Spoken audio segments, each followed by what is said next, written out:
بسم اللہ الرحمن الرحیم۔ السلام علیکم ناظرین۔ پاکستان کا ایک معروف صحافی اینکر اور ایک بڑے چینل سے وابستہ ارشد شریف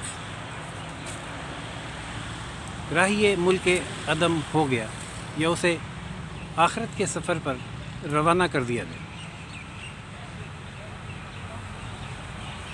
ارشد شریف کا قتل، جسے بجا طور پر شہادت کہا جانا چاہیے، کیونکہ قتل بھی ایک شہادت کا درجہ رکھتی ہے، ناگہانی موت جس کو کہتے ہیں، اس قتل نے یا اس شہادت نے بے شمار سینئر اینکرز اور پاکستانی صحافیوں کے سافٹ ویئرز آٹومیٹیکلی اپڈیٹ کر دیے ہیں۔ وہ کیسے؟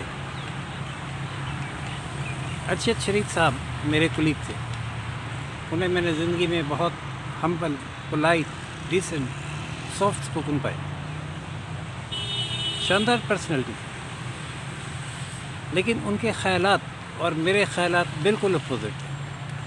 اس کے باوجود، اور وہ یہ میرے خیالات کے بارے میں جانتے تھے، کبھی وہ مجھ سے اس طرح سے نہیں ملے کہ جیسے ہم کوئی مخالفین ہیں۔ ہمیشہ دوستوں کی طرح وہ ہمیشہ آگے ہو کر اور جھک کر انہوں نے مجھے ویلکم کیا، اور میں بھی وہ سینئر اینکر ہونے کی حیثیت سے ان کی عزت کرتا تھا۔ بتانے کا مطلب یہ ہے کہ صحافی کے خیالات کچھ بھی ہو سکتے ہیں، وہ اس کی اپنی رائے، وہ اس کی اپنی سوچ، اس کا اپنا دیکھنے کا اینگل، اس کو کہتے ہیں اختلاف رائے۔ لیکن اختلاف رائے میں اس حد تک آگے چلے جانا کہ آپ کسی کی جان ہی لے لیں، یہ کسی بھی طرح نہ تو جسٹیفائیبل ہے، نہ ہی قابل قبول ہے، اور یہ صرف اور صرف دوسروں کو جو اپنے سوچ کے مطابق بات کر رہے ہیں۔ حق کی تو میں کہتا ہوں کہ یہ فیصلہ کرنا میرا کام نہیں ہے، وہ حق کی بات کر رہے ہیں یا مخالفت کی بات کر رہے ہیں، لیکن وہ اپنی سوچ کے مطابق جو بات کر رہے ہیں، وہ سیاست پر بات کر رہے ہیں، وہ کسی سیاستدان کی حمایت کی بات کر رہے ہیں، وہ کسی سیاستدان کی مخالفت کی بات کر رہے ہیں، یہ ان کا اپنا انالیسس ہے، اور یہ انالیسس کرنا ہر صحافی کا حق ہے۔ وہ جس کو بہتر سمجھتا ہے، دیانتداری سے وہ اس کی حمایت کرے یا اس کی مخالفت کرے۔ اچھا، اگر وہ کسی ادارے کی بھی حمایت کر رہا تھا اور وہ اس کی حمایت میں اس حد تک آگے گیا کہ اپنے سیاسی مخالفین کی منفی انداز میں کردار کشی، بلو دی بیلٹ جملے، اور وہ بھی ٹھیک ہے، ایک صحافی کی اپنی سوچ، اپنی رائے، اس کے باوجود بھی کسی کا قتل جسٹیفائی نہیں کیا جا سکتا۔ لیکن جو صحافی ایسے جانبدارانہ صحافت کر رہے ہیں، وہ اب تک تو وہ اپنی اس جانبدارانہ صحافت سے باز نہیں آ رہے تھے، لیکن اس قتل نے ان سب کو ایسا سراسیمگی میں مبتلا کیا ہے کہ وہ اب اس قتل پر بھی سوال اٹھانے سے گریزاں ہیں۔ وہ سوالات جو کامن سینس کے سوالات ہیں، جو کینیا کے صحافیوں نے اٹھائے، وہ ہمارے ہمارے سینئر پاکستانی صحافیوں اور اینکروں نے ابھی تک نہیں اٹھائے۔ وہ کوئی ٹیکنیکل سوالات نہیں ہیں، اس کے لیے جائے وقوع پر جانا یا اس کی تفصیلات آنا بھی ضروری نہیں ہے، وہ بالکل کامن، اب تک کے جو آنے والے اطلاعات اور واقعات ہیں اس کے مطابق کامن سینس کے سوالات ہیں جو کینیا کے سینئر صحافیوں نے اٹھائے۔ وہ سوالات کیا ہیں؟ میں دہراتا ہوں، اور اس دہرائے جانے کی صورت میں میں وہ سوالات اٹھا بھی رہا ہوں اپنے اس کولیگ کے لیے۔ نمبر 1، ارشد شریف کو دبئی سے باہر نکلنے پر کس نے مجبور کیا؟ ارشد شریف کے پاس یورپ اور امریکہ کا حیرت انگیز طور پر ویزا نہیں تھا۔ اتنے بڑے اینکر ہونے کے باوجود انہوں نے کبھی اس طرح سے باہر جانے کی کوشش نہیں کی کہ ان کے پاس کوئی ملٹیپل ویزا ہو۔ کینیا وہ اس لیے گئے کہ وہاں پہ ایئرپورٹ ٹریول پر ویزا مل جاتا ہے۔ وہاں کسی نے انہیں مشورہ دیا کہ پراپرٹی خریدیں اور سکون کی زندگی گزاریں۔ اپنے ایک دوست کے پاس وہ گئے، وہاں بھی وہ رہنے کی پلاننگ کر رہے تھے۔ جس جگہ وہ رہ رہے تھے وہ ایک ویرانہ تھا، اس گھر کے ارد گرد کئی کلومیٹر تک کوئی اور گھر یا چیز نہیں تھی۔ بہرحال یہ ان کی چوائس تھی کہ وہ کہاں جا کے ٹھہرے اور کہاں انہوں نے آگے پراپرٹی لینی تھی یا نہیں لینی تھی، یا کیا مستقبل کا پلان تھا، وہ تو زندہ ہوتے تو سامنے آتا۔ اپنے وہ اس دوست کے ساتھ ایک گاڑی جس کا نمبر 200M تھا اس میں جا رہے تھے، جبکہ کینیا پولیس کے مطابق ایک ان کے پاس رپورٹ تھی ایک پولیس اسٹیشن میں کہ گاڑی 700F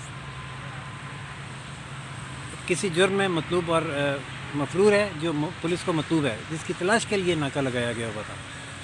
صحافی کا سوال یہ ہے کہ اتنا واضح نمبر میں ڈفرنس 200M اور 700F کے باوجود پولیس کو یہ غلط فہمی کیوں ہوئی کہ یہ وہی گاڑی ہے جس کی اس کو تلاش تھی۔ یہاں مجھے ناظرین وہ سہیوال والا واقعہ یاد آ رہا ہے جس میں گاڑی کی ایک غلط شناخت پر ایک بے قصور فیملی کو اسی طرح فائرنگ کر کے ہلاک کر دیا گیا، جس میں ان کے بچے، معصوم بچے بھی شامل تھے، میاں بیوی اور 2 بچے، جبکہ 2 بہت چھوٹے بچوں کو نہیں مارا گیا۔ اتنی انسانیت بہرحال دکھائی گئی۔ بہرحال اس گاڑی کو وہ جب گاڑی آئی اور جب آگے رکاوٹیں تھیں، سڑک پر کچھ پتھر رکھے ہوئے تھے، تو وہ خوفزدہ ہو کر کے شاید کوئی ہمیں لوٹنے لگا ہے یا کوئی اور صورتحال ہے، انہوں نے گاڑی بھگائی۔ گاڑی بھگائے جانے پر پولیس کا موقف یہ ہے کہ انہوں نے گاڑی پر فائر کیا۔ کینین صحافیوں نے یہ سوال کیا ہے جو ہمارا بھی بنتا ہے کہ جب گاڑی سے فائر نہیں ہو رہا تھا تو پولیس نے فائر کیوں کیا؟ ایک اور جب اگر گاڑی کو روکنا مقصود تھا تو فائر گاڑی کے ٹائروں پر کیوں نہیں کیا گیا تاکہ وہ پنکچر ہو کر رک جاتی؟ اور فائرنگ اس انداز میں اور اتنی کیوں کی گئی کہ جیسے ایسا معلوم ہوتا ہے کہ ایک فائر تو باقاعدہ نشانہ لے کر کیا گیا جو اسکرین میں سے گولی گزری ہے، سر میں سے ہوتی ہوئی دوسری طرف سے باہر نکل گئی۔ ناظرین، جائے وقوع پر کینیا کے صحافیوں کو بھی جانے کی اجازت نہیں دی گئی۔ آخر کیوں؟ کینیا کے صحافیوں کو وہ جانے سے کیوں روکا گیا؟ اور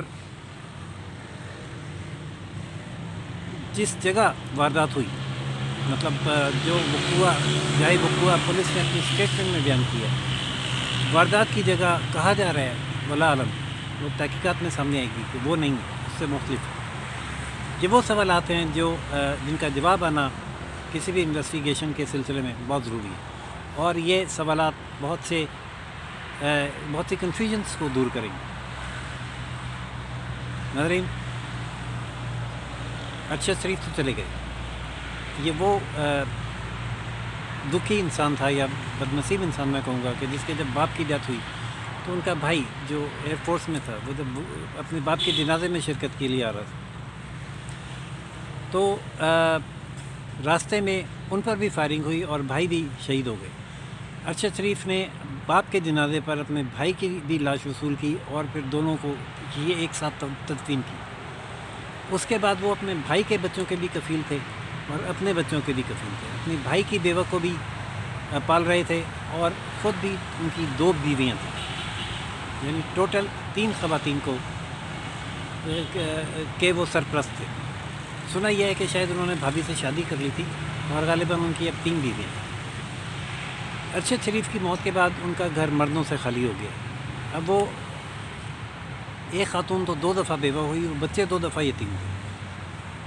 اب وہ 3 بیوہ خواتین اور 5 یتیم بچے،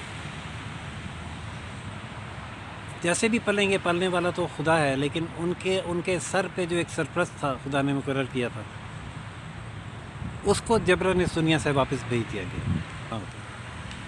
قتل تھا یا اتفاقیات تھا، اس کی تحقیقات ہونا لازمی ہے۔ جو سوال کینین جرنلسٹ کی جانب سے اٹھائے گئے ہیں ان کے جوابات آنا بھی لازمی ہے۔ اسلام آباد ہائی کورٹ میں یہ کیس ٹیک اپ ہوا ہے۔ وزارت خارجہ نے یقین دہانی کروائی ہے کہ وہ اس سلسلے میں فیملی کے ساتھ ہر قسم کا تعاون کریں گے۔